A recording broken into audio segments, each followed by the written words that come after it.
Okay, so I think we're going to get started. Hello, I'm Heather Kostick, the admin coordinator for the Penn Center for Science, Sustainability, and the Media, and here to introduce our event, which is co-sponsored by the Andrea Mitchell Center for the Study of Democracy and the 314 Action Education Fund. Welcome to our first Climate Week event, Getting Scientists into Office. We're thrilled to be starting off the week with a civic engagement related event. I encourage you to check out our other events later this week. We're co-sponsoring a lot. And other Climate Week events. So without further ado, let me introduce our panelists and moderator. Our moderator is Parrish Bergquist, Assistant Professor of Political Science at the University of Pennsylvania. Dr. Bergquist is an assistant professor at Penn. She studies the political determinants of environmental policy in the US and abroad, with a particular focus on public will and political behavior. The three major strands of her research focus on explaining the development of attitudes and policy views about climate change and the environment, examining how public environmental concern is activated in the political system, and explaining the drivers and consequences of state-level climate policies in the polarized US political context. We're going from all the way on my right to so yes. From left to right. Her research has been published in scholarly outlets, including the Journal of Politics, British Journal of Political Science, Nature Climate Change, Nature Energy, and Environmental Research Letters. Dr. Bergquist teaches classes in environmental politics, public policy, and statistical methods. In her teaching, she aims to help students apply theories and insights from political science, sociology, and economics to a wide range of public policy topics. She received her PhD from MIT in political science and urban studies and planning in 2019. And our first panelist is Shaugnessy Naughton, the president of 314 Action. As president of 314 Action, Shaugnessy Naughton is frequently called upon by media outlets and other interest groups to speak about the urgent need to elect more scientists and physicians at every level of government. She has been featured in the New York Times, the Washington Post, Scientific American, Science Magazine, and BBC America. Her passionate commitment to increasing the number of professionals with scientific training in Congress is deeply personal. In 2014, Shaugnessy, an entrepreneur with a degree in chemistry, ran for Congress in Pennsylvania's 8th District, which is in Bucks County. It was a leap of faith strengthened by a commitment to taking her scientific training and experience to Washington, D.C. Although unsuccessful in her bid for office, the experience and what she learned prompted Shaugnessy to form 314 Action in June 2016 to encourage and unite the scientific community around political processes and advance a pro-science agenda. 314 Action recruits, trains, and elects STEM professionals. Under her leadership, the scores of STEM professionals have been elected to public office. 314 Action Education Fund's mission is to educate the current and next generation of scientists and STEM-grounded citizens to be civically engaged in their communities. Our next panelist is Monica Taylor, chair of the Delaware County Council and associate professor and graduate program director at Temple University in the College of Public Health. Dr. Monica Taylor is a graduate of the University of Maine, where she earned a bachelor's degree in kinesiology. She received her master's degree from East Stroudsburg University in clinical exercise physiology, specializing in cardiac and pulmonary rehabilitation. Dr. Taylor worked as a clinical exercise physiologist and a strength conditioning coach at the United States Military Academy at West Point prior to earning her PhD from the University of Pittsburgh.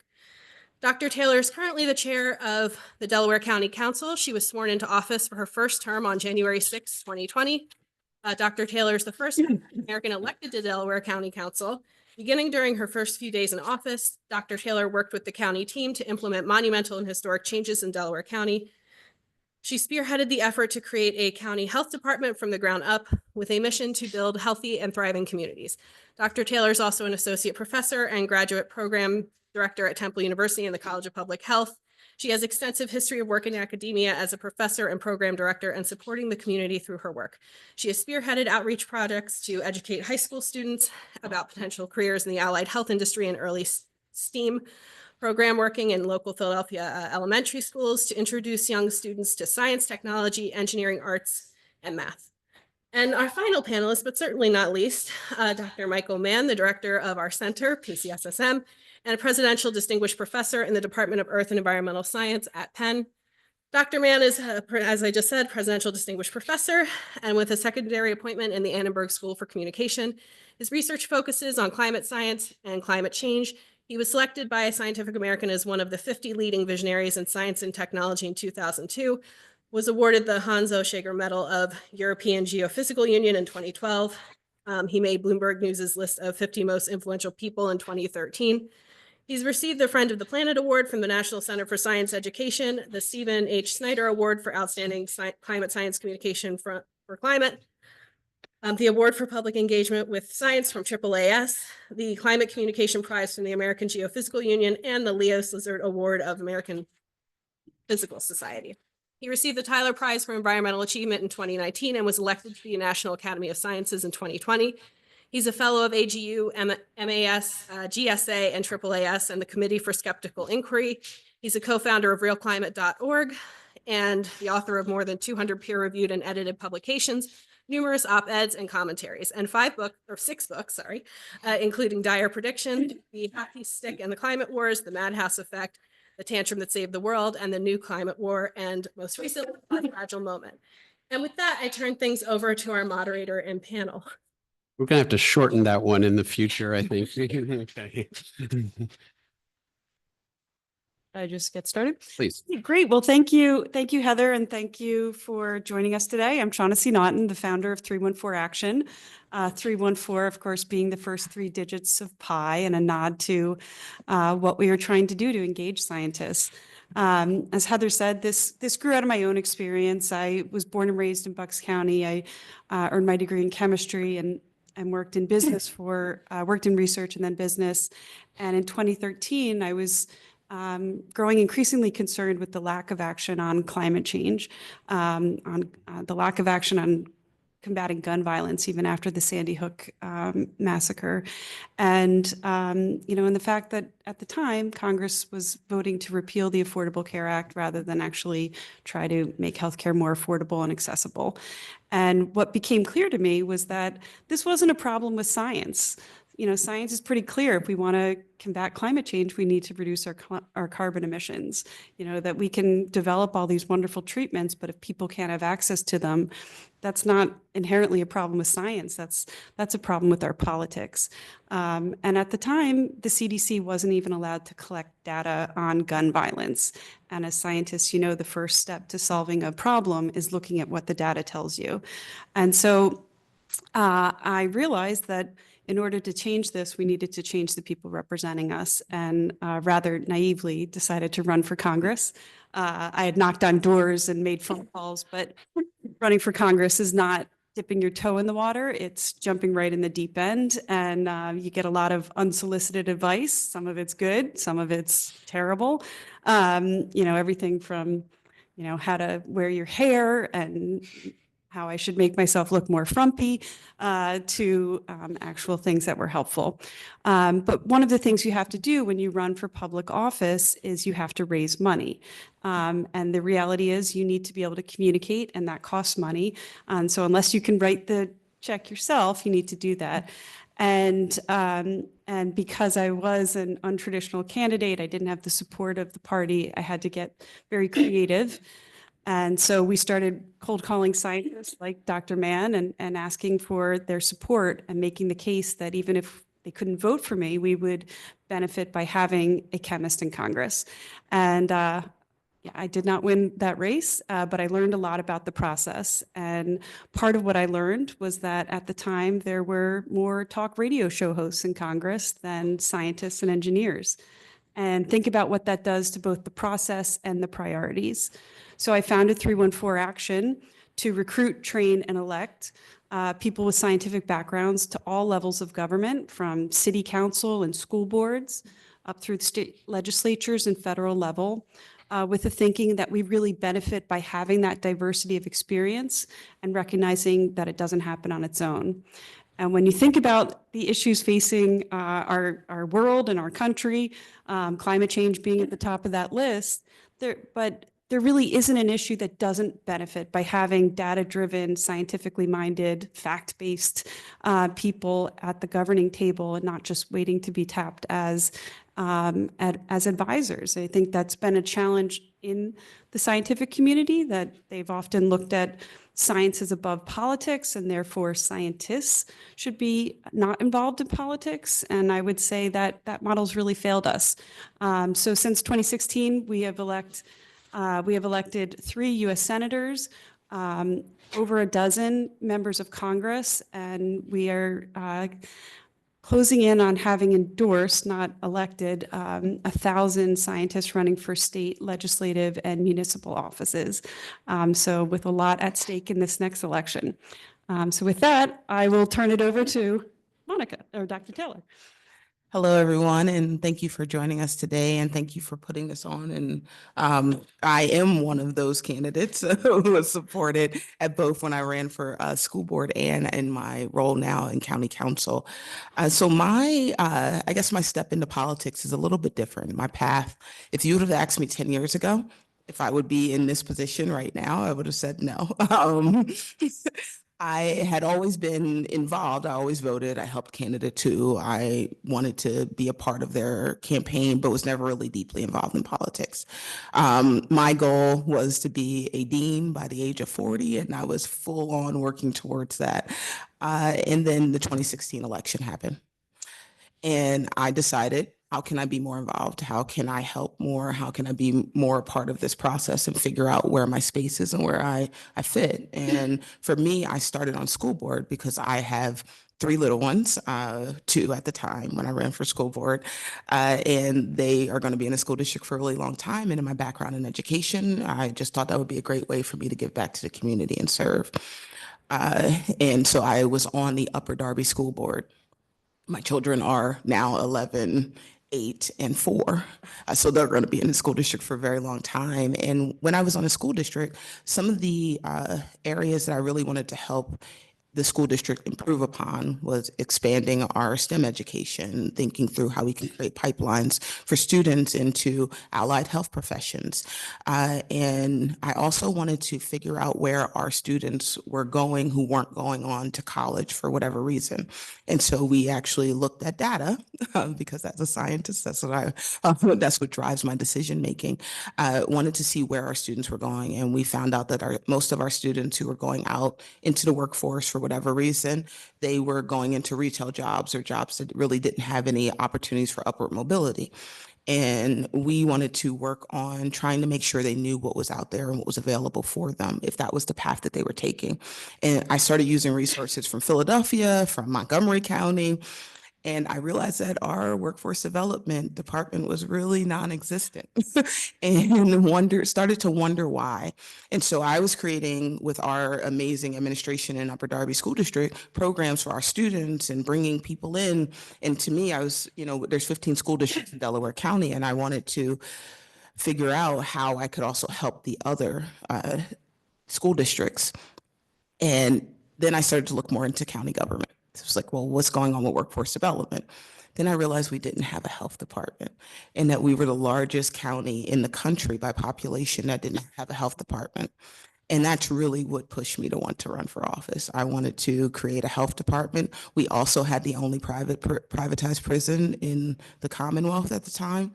And so I ran for office in 2019 for county council, and we won. And when we won, it was actually the first time that Democrats had the majority of county council since before the Civil War in Delaware County. So it was a massive shift in ideology and policy. And then the pandemic hit and we didn't have a health department. We actually started working on developing the health department. So we created transition teams going into office because we wanted to have as much input as possible from the community on what we could be doing and what we should be doing. And one of those groups, of course, was our public health group. And so the Friday after I was sworn in, I think on a Monday or Tuesday, we went up to Harrisburg to walk through all of the process with the state health department on how do you create a health department? How do we do this? What are the pieces of the puzzle that you need in order for us to gain state funding? And so we worked through that process. It typically takes about 2 years. And even through the pandemic, we were able to meet that goal. We created a health department in 2 years. At the same time, we were going through a pandemic. I always want to say thank you to Chester County because they agreed to be our health department when we didn't have one at the height of the pandemic. So always thankful for them and their public health department. We were able to create a health department and we were able to deprivatize the prison in about 2.5 years in our first term in office. And then moving forward, we've really been pushing for reform in county government, expanding our services, trying to create a stronger social service network, and using data to drive our decisions. For me, it's really more of a health in all policies mentality. So when we're talking about housing or gun violence and thinking about the implications and health impact that that has on our community, that's really what drives me. And so having, research, data-backed decision-making is really important as in my role in county council. And with that, I will turn it over to Mr. Mann. Thank you very much. I also had sort of an unusual path into politics. As I like to say, I didn't come to politics, politics came to me. Back in the late 1990s, when my co-authors and I published the now well-known hockey stick graph that demonstrates how unprecedented the warming of the past half century is in the context of at least 1,000 years, a record that we were able to extend back 1,000 years. The shape of the curve resembles a hockey stick laid on its side, with the blade being the unprecedented warming of the past century and a half. And it became sort of an iconic symbol in the climate change debate in the late 1990s and the early 00s. At the time we published the curve, I was a postdoctoral researcher at the University of Massachusetts, and nothing in my training as a scientist prepared me for what was in store, because the fact that this curve demonstrated so clearly the profound impact that we are having on our planet, on our climate, made it a target for an increasingly well-funded, well-organized climate denial machine that really ramped up in the late 1990s. I like to say sometimes that, we were dealing with alternative facts and fake news decades before the rest of the public was introduced to it. I also sometimes feel, I guess to use a public health analogy here, that what the bad faith discourse on climate in the late 1990s has sort of metastasized now to infect our entire body politic, where, as you're probably aware, over the last few days, over the last week, we have seen weather presenters threatened because of the warnings that they have given the public about these hurricanes that we've been dealing with in the southeastern U.S. And FEMA has been under assault. Anybody who's speaking facts that might be inconvenient to powerful interests or certain political movements or ideologies finds themselves subject to attacks. Well, I found myself subject to those sorts of attacks, again, decades ago. And it sort of led me into the public arena. I really never imagined that I would be sort of in the fray of a contentious public debate when I decided to double major in math and physics at the University of California, Berkeley, and go on into theoretical physics and eventually earth sciences. Little did I ever imagine that I would find myself at the very center of the contentious public debate over human-caused climate change. But when I did, and when I found myself under attack by, senators and congressmen, congresspeople, but really mostly men, on one side of the aisle, Republicans, typically who received large amounts of funding from the fossil fuel industry. I found myself subject to a subpoena, essentially, by the former chair of the House Energy and Commerce Committee, Joe Barton, back in 2005. And if you want to find out what ultimately happened to Joe Barton, who was the largest recipient of fossil fuel money in the U.S. House of Representatives at the time, representing a district in Texas. You can Google to find out what ultimately happened to Joe Barton, but don't do a Google image search. I warned you, do not. And if you do, turn on your filter.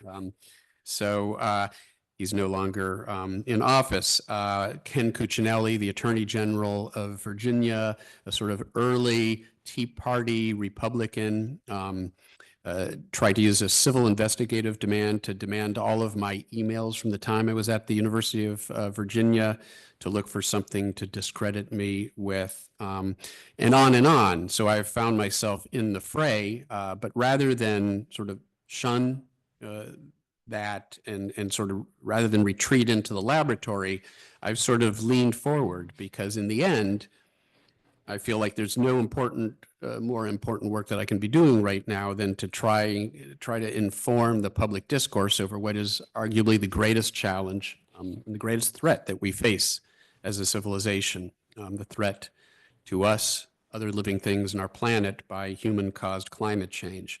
I was always sort of a fighter when I was growing up. As a young kid, I would stand up to bullies who were twice my size and who were likely to beat me up just because I knew it was the right thing to do. And so it just sort of seemed appropriate that ultimately I would find myself facing the largest bully in the world, the fossil fuel industry. And again, I've leaned into that. I decided to come to the University of Pennsylvania so that I could have a joint appointment in the Annenberg School and direct a center, the Penn Center for Science, Sustainability, and the Media, which is really about how we in the world of science need to speak out about the policy implications of our work. We need to push back against misinformation and disinformation, something that Annenberg has been doing for decades. This is actually where factcheck.org is housed and where it was founded, in the Annenberg Public Policy Center. And so today, you know, it seems appropriate in the home stretch of an election where we face massive sort of the weaponization of massive amounts of misinformation and disinformation, intentional misinformation aimed at sort of distorting our public discourse over everything that matters: our health, the health of our planet, our economy, national security, you name it. There are massive amounts of misinformation and disinformation, and sort of getting back to what Monica was talking about in the public health arena, where we've faced, you know, a disinformation campaign on COVID-19 and vaccines that is remarkably similar to what we experienced decades ago in the climate arena, but it played out over a much faster time scale. It was like an accelerated version of the climate denial campaign. And I'm actually working, in fact, we just sort of are finalizing the revisions of the draft of my next book, Science Under Siege, co-authored with Peter Hotez, who's a public health researcher and a vaccinologist, about sort of the very similar challenges and fights that we've faced because of the need of some very powerful actors and political interests to discredit science whose implications might be inconvenient to their agenda. And that's sort of where we are today. Let's see. Okay, we're almost on schedule. Good. That's it. Great. Well, thank you all for such interesting comments. I just have a few questions, so I'm going to ask some questions for the panelists to give us their thoughts on, and then we'll turn it over to the audience for questions from you. So my first question is, politics and science require two very different skill sets. And so I think you'll each have different perspectives on this question, but how do you think about the learning curve in politics or policy, and there's skills associated with getting elected, and then there's skills associated with governing, and neither of those, I would think, overlap that much with the skills that we're taught as scientists. So what does that learning curve look like for you, Shaugnessy? How do you identify scientists who would actually be good candidates, and then how do you train them with the skills that they don't already have? For you, Monica, how have you sort of developed the skills that you needed, or were there skills that you maybe thought you didn't have that it turned out you did? And then for you, Mike, being involved not as an elected official, but in other aspects of policy and politics, you could sort of speak to that as well. Want me to go first? Sure. Yes, so we work to elect scientists, but that doesn't mean we think all scientists should run for office. It is a different skill set, but there's a lot that can be learned. I mean, even the best orators had some training, and that's usually one of the biggest barriers for scientists is learning how to communicate with the general public, because the way you communicate and convey risk or uncertainty to fellow scientists is very different than how you want to communicate with the general public. You never hear a politician saying, well, at this time, this is what I think about this issue. You need to project a lot more certainty. So that's one of the things we do is we work with folks to show them how to better communicate. When I started, the most terrifying thing for me was the idea of having to talk in front of a room of people. And you can learn to get past that. And then, we're speaking to the difference between running for office and governing. Those are very different things. I mean, you don't convince voters with facts and figures. You have to show them that you share their values and that you care about them, which is very different from how governing is done, where we really do want electeds to look at the data and evidence and base their decisions on that. And and we've seen that, and I referenced this in the beginning, where scientists bring a different approach to both the process and the priorities, identifying the problems and finding a solution rather than working backwards, which is what a lot of politicians do. So I guess I'll add in on that. I think one of the difficult transitions was really the public speaking piece, right? And of course, learning all of the other parts of politics, the raising the money, and there's a lot of training programs that actually 314 offers to help individuals understand how to do those parts of it. But transitioning from, I'm used to giving research presentations or talking to a class, and it's much different trying to talk to the community. But I think the number one criteria is that you care about the community, and you wouldn't be running for office if you didn't care about the community. And so being able to express that in whatever way is your way, they'll get used to it, right? So I feel like mine is a little bit more of a blend of like politician versus also scientific. And so but I'm always there and I'm always out in the community. And I think that that's the main part, is really being there and being able to talk to people and interact with folks. And that was my hardest transition, was just trying to move from more of that scientific realm to the politician speak, I guess. Yeah, and so I guess my role is a little bit different from the other panelists in that my engagement, my public outreach is largely about the science rather than the politics. And I do a fair number of media interviews, especially when there are two major landfalling hurricanes that have doing unprecedented damage. There's suddenly a burst of media interest, and you take advantage of those opportunities because there are these long droughts punctuated by what unfortunately turn out to be opportunities for communicating the threat when these catastrophic events happen. And I've been pretty busy, as Heather can tell you, over the last week or so. But this is a good example of a conversation about science, about impacts, about the consequences of climate change and the consequences of inaction that can't be divorced from the politics, especially when this is happening in the home stretch of what might be the defining election of our lifetime, which, an election that where the two candidates for president have very stark views, one essentially dismissing even the existence of climate change, the other recognizing that this is one of the great challenges that we face. So there is a way to sort of talk about the science and the consequences and hopefully, leave your audience with some message about what they can do.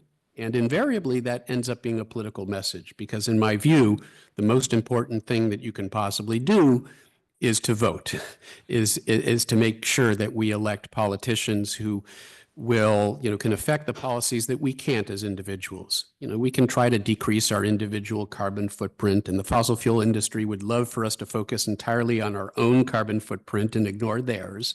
The real changes that are required are systemic in nature, and they require policy, and they require electing politicians who will implement them. And so you could argue that in just about every interview that I do, I pivot to that message, especially in the home stretch of an election like this. What can you actually do? You can vote, and it's very difficult to be entirely nonpartisan when one of the two parties essentially dismisses even the existence of the challenge that we're talking about.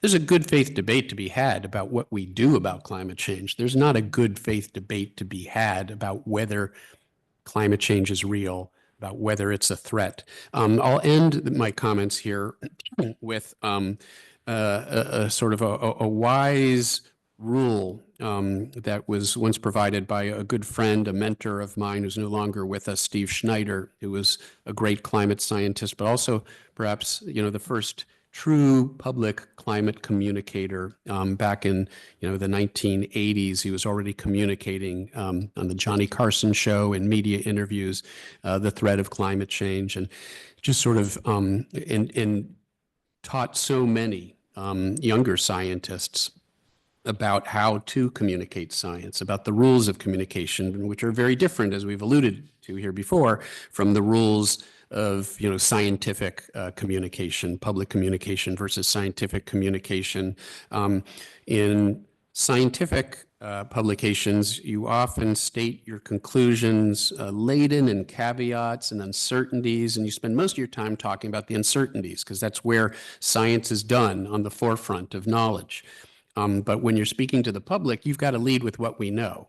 If you start out, and so many climate scientists who weren't well versed and trained in public communication, they'll appear on a news program, and they'll be asked, what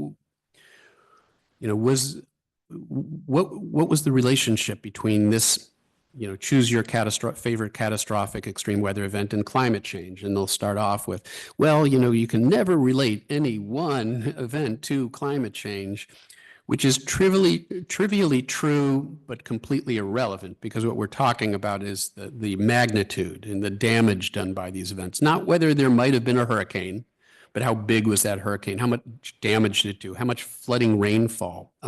Helene produced 50% more rainfall because of human-caused warming. There's already a study that demonstrates that. So finding ways to communicate what we do know, and when we talk about uncertainty, reclaiming uncertainty, because it's been weaponized by sort of the forces of inaction, as if it's a reason for inaction. Oh, we don't, have complete certainty about what's going to happen, so somehow that means that we shouldn't take action, when in fact, any, honest discussion of uncertainty ends up concluding that the impacts, the magnitude of the impacts that we're likely to see, and just historically looking at what was predicted versus what's actually happened, if anything, we've probably underestimated the magnitude of many of the impacts of climate change. So uncertainty isn't our friend. It turns out it's a reason for even greater action. But let me finish with that rule that Steve Schneider sort of provided some years ago. And I'd love to, any opportunity that I have to repeat it, I do, because it really, I think, summarizes our role as scientists trying to communicate the science and its implications to the public especially in a sort of politicized, very polarized environment. Know thy audience. Know thy audience. And that's about speaking, not using jargon, understanding the rules of communication versus the rules of public communication versus science communication. Know thy audience. Who are you trying to speak to? How do you meet them where they are? How do you explain it in terms that are accessible to them? Know thy audience. Know thyself. And the way I interpret that is play to your own strengths. Don't try to be somebody you're not. Don't try to be some other figure that you see on television. Be comfortable in your own skin. People can see through inauthenticity. You've got to be authentic. You've got to be yourself. Find a way to be effective using your own voice. So know thy audience, know thy self. And then the third rule, know thy stuff. And I'll leave it there. Great, thank you. My next question is about risks and trade-offs. So what are the risks of engaging with policy and politics as a scientist, and how do you evaluate them or mitigate them or maybe just accept them? Well, speaking electorally, it's a risk to take a jump into, being a scientist and going and trying to serve your community through public office. It's probably not as mean-spirited as it's shown on TV, but it can be very personal. I think one of the risks for scientists when they do step up is they can get too far into the science and lose the message. And so that can be a real challenge.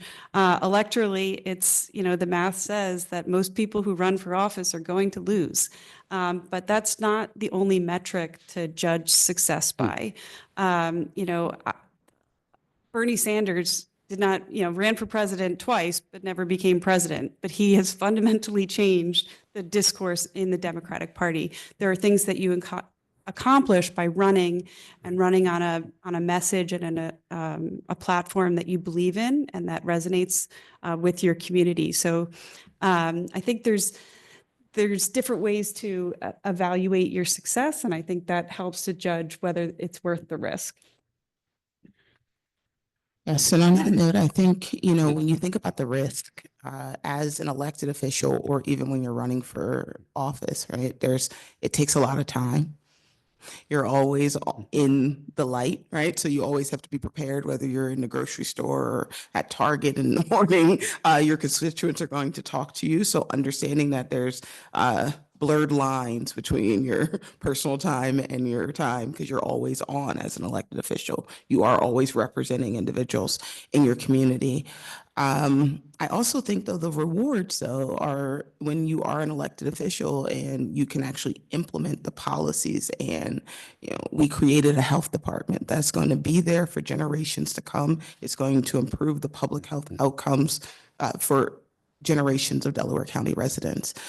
We created a sustainability office and have created a plan for sustainability for our county government, but also to push forward for our municipalities and our school districts and our local business owners. And so all of that is creating long-term change, and wouldn't be able to do that if we weren't in office. And so if we weren't the people who were elected, right? And so that is the reward, and it's a really big reward.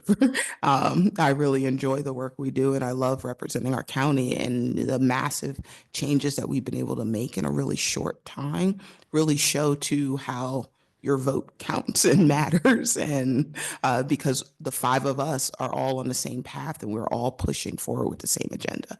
So. Yeah, just to sort of build on those comments, as a sort of science communicator, as a public figure in the climate debate, what are the risks, when you speak out about the implications, the policy implications of the science, and you speak to issues of politics. Really, there's no way to address the problem. If you're going to talk about mitigation, doing something about the climate crisis, you're really forced to confront the source of that crisis, which is our ongoing burning of fossil fuels and the elevation of carbon pollution in the atmosphere. And it becomes pretty clear that, individual behavioral change, geoengineering will just try to cover up the warming of the planet by polluting the atmosphere or doing something else. All of the other solutions that you might explore really are not meritorious. There's only one real solution, and it's not that difficult. It's not that hard to understand. We've got to stop burning carbon and putting it into the atmosphere. And that means getting away from fossil fuels, transitioning towards clean, renewable energy. Well, once you state what the solution is, inevitably you will be perceived as being political. And you will be attacked and vilified by those powerful interests, the fossil fuel industry, petrostates like Russia, Saudi Arabia, that promote massive misinformation and disinformation. You are going to be a target if you simply publish a curve that communicates the reality and threat of climate change. So at some point, you sort of have to accept that, in my view. That's the cost, that you will be characterized as a partisan, as being political. I just saw my good friend Bill Nye is being attacked, by conservatives for simply going on television and talking about how climate change exacerbated the impact of these recent hurricanes. So you have to sort of accept that. But what's the reward? The reward is that you have a real opportunity. The public trusts scientists. They trust scientists more than just about any other group. And that's why there's been an assault on scientists, because the other side understands that. They've been working hard to undermine the authority of scientists in the public eye, and to undermine to impugn the integrity of scientists. Because it turns out we are very effective as messengers, the public does trust us. And that means we've got a huge opportunity to inform. And it is certainly a wasted opportunity if we don't step up and take advantage of that. I wrote an op-ed more than a decade ago now in the New York Times, the title of which was if you see something, say something, of course, borrowed from our Department of Homeland Security, but it applies to our role as scientists to communicate the threat that we see to the public in as clear terms as we possibly can. And if we don't step up to the plate and do that, we leave a vacuum, and we know who's going to fill that vacuum. It's going to be filled with misinformation and disinformation. And so not every scientist should be out there. We all know scientists who absolutely are best deployed in the laboratory doing the science that they do. But for those scientists, especially young scientists, maybe some in this room, that have a proclivity and interest in communicating, we need to provide those opportunities. And Shaugnessy's organization is doing that. You can see how it's led. Monica's success story is a testament to the successful outreach that we are now doing collectively to try to provide opportunities for those young scientists who do feel like they want to get involved, who do want to make a difference in the public arena, making sure there are opportunities for them and that they're protected and defended. We co-founded an organization a number of years ago called the Climate Science Legal Defense Fund. It's an organization that shouldn't have to exist, but it does, because we need to make sure we've got the backs of scientists who are out there on the firing line. They're going to be attacked, and I could spend a whole hour talking about the various attacks that I've been subject to over the course of my career. Suffice it to say that we need to provide support for younger scientists who are willing to get into the fray, because that's the only way that we're going to win this battle for the hearts and minds of the public. Great. Well, I want to turn it over to the audience and see if there are any questions. Does anyone have a question? Thank you all for what you're doing. It seems like the problem of misinformation and disinformation is really terrible, and it's important to push back against it. But I'm curious about how you think about the difference between fact and value. Ask you to pause and reword the question into the mic. Oh, so the online people can hear us. Yeah.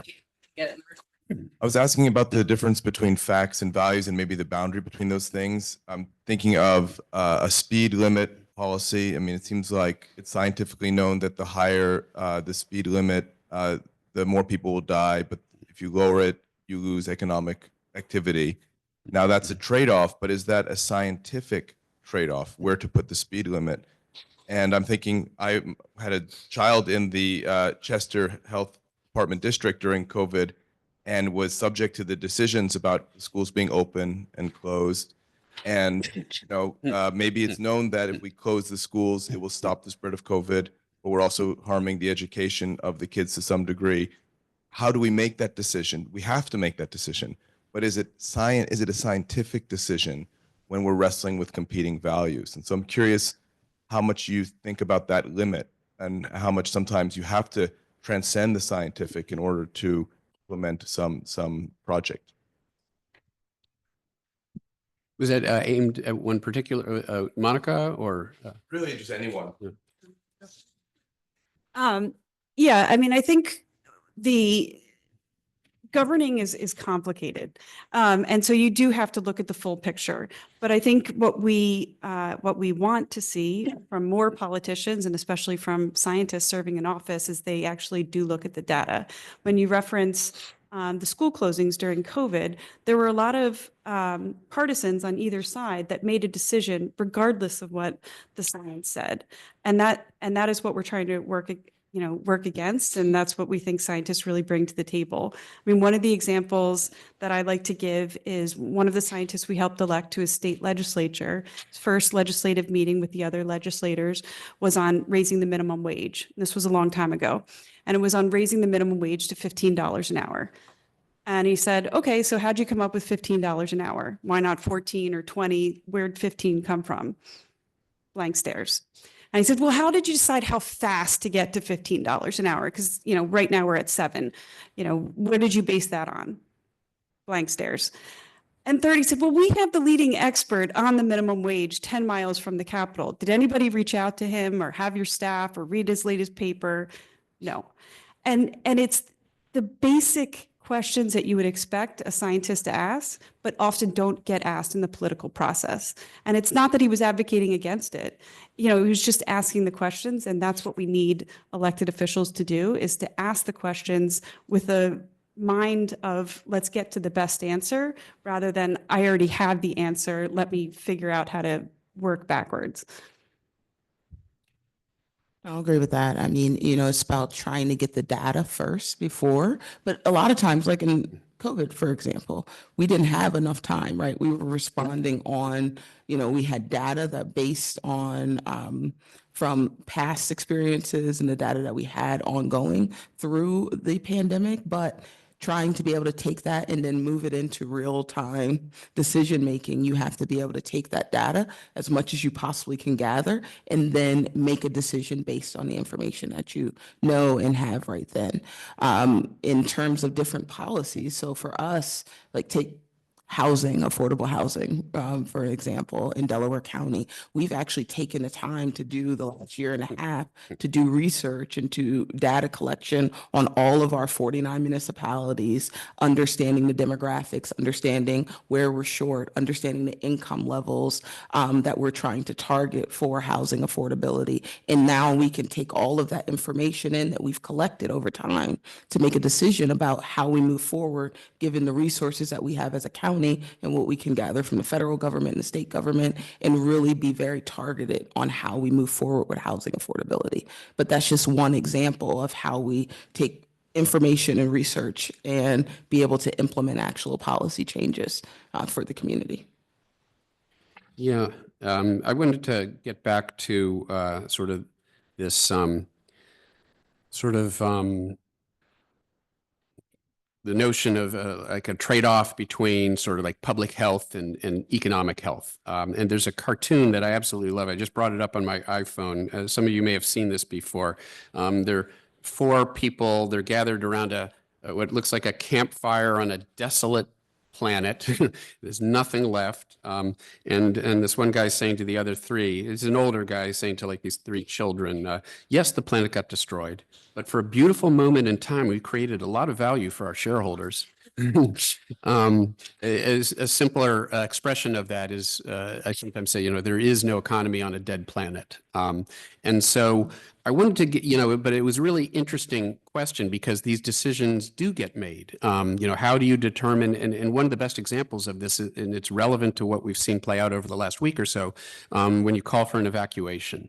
So when you call for an evacuation, you have to take into account both the risk that that people will, that there will be more mortality and harm by people who don't get out of the way of the the coming disaster, but there are also lives that will be lost during the evacuation. People who are on life support, or people get stuck in traffic. We saw that in the Tampa Bay area where there were cars that were stuck out there They were running out of gas. There was the danger of people being sort of trapped in their automobiles for hours at a time.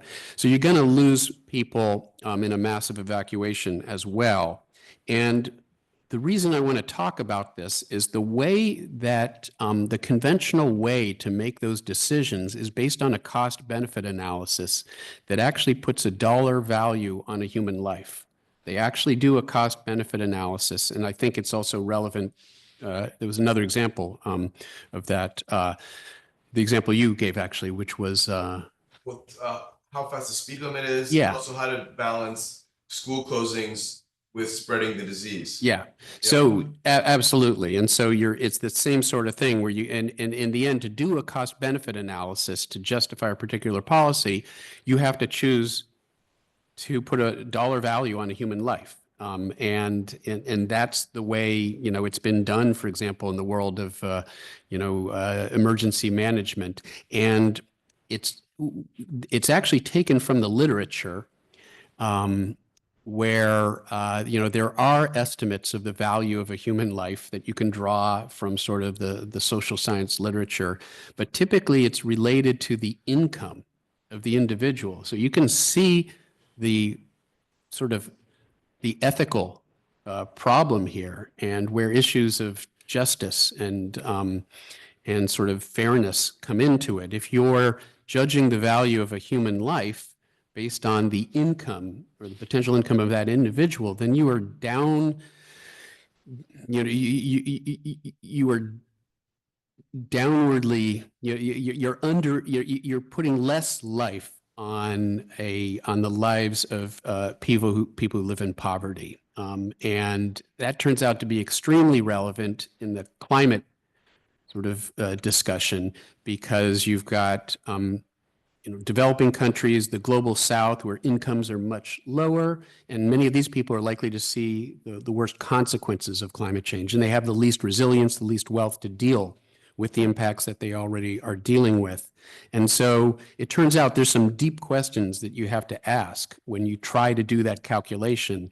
And historically, there has been a bias in how that's done that favors the lives of the affluent, the well-to-do, and invariably sort of white, upper, class, wealthy individuals over the lives of others. And so those decisions have to be made, no question about it, but we have to be very critical and skeptical about the methodologies that are used in that sort of decision-making. I think we have time for one more question. Yeah.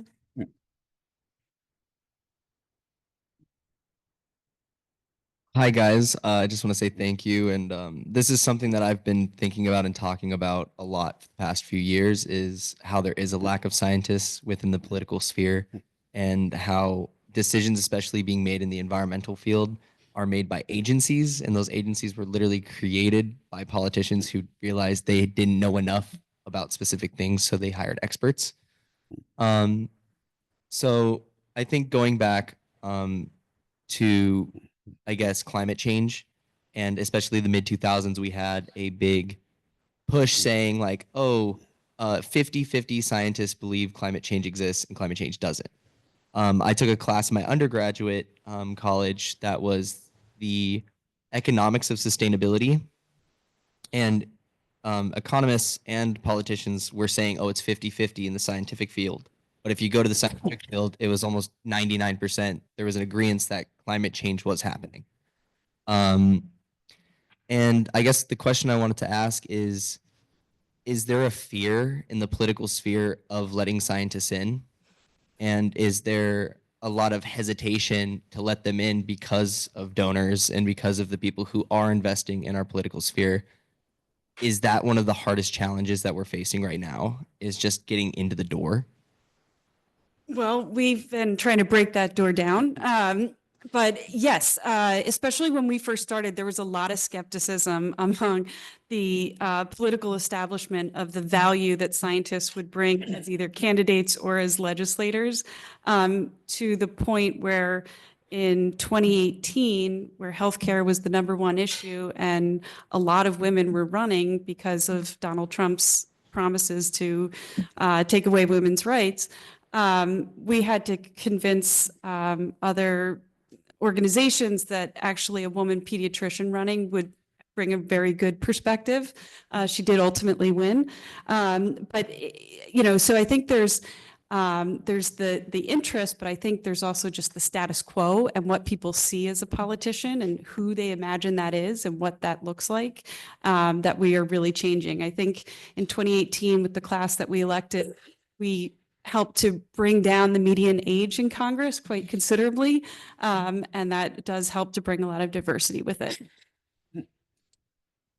I mean, I would agree with that. I mean, you know, I think it's breaking down that status quo, right, of what you think is a politician or what we used to think is a politician, right? And really thinking about it outside the box. And, you know, there's younger people that are more involved, more women involved, scientists involved, and the more voices that you have at the table, the better the outcome is in the end. And so understanding that, but it is really hard to get people to understand that, right? When I first started running for office, school board was different because it was a smaller office, so that was a little bit of an easier step in.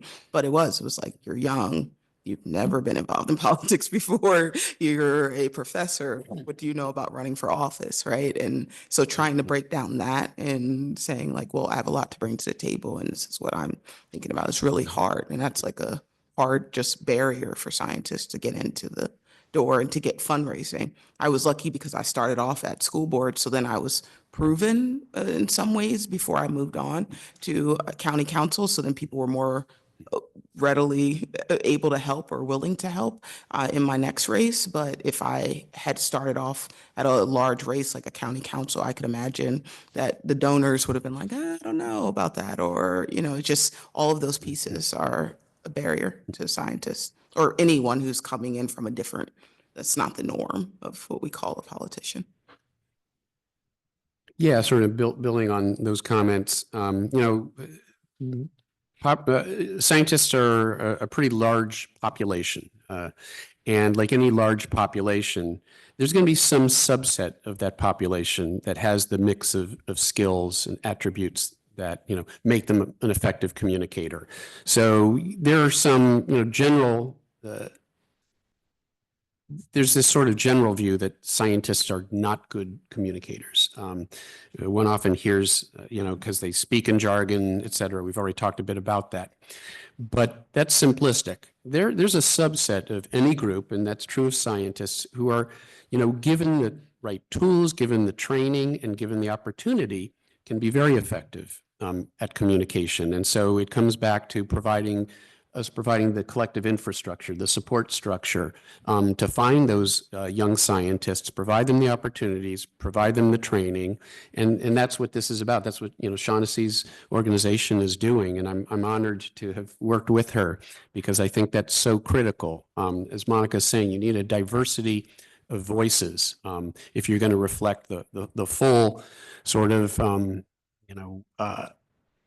If policy serves, you know, the collective good of the people on the whole, then there needs to be input from all sectors of society. And obviously, if we're talking about matters that are ultimately scientific at their core, how odd it would be if we don't have scientists themselves in that group.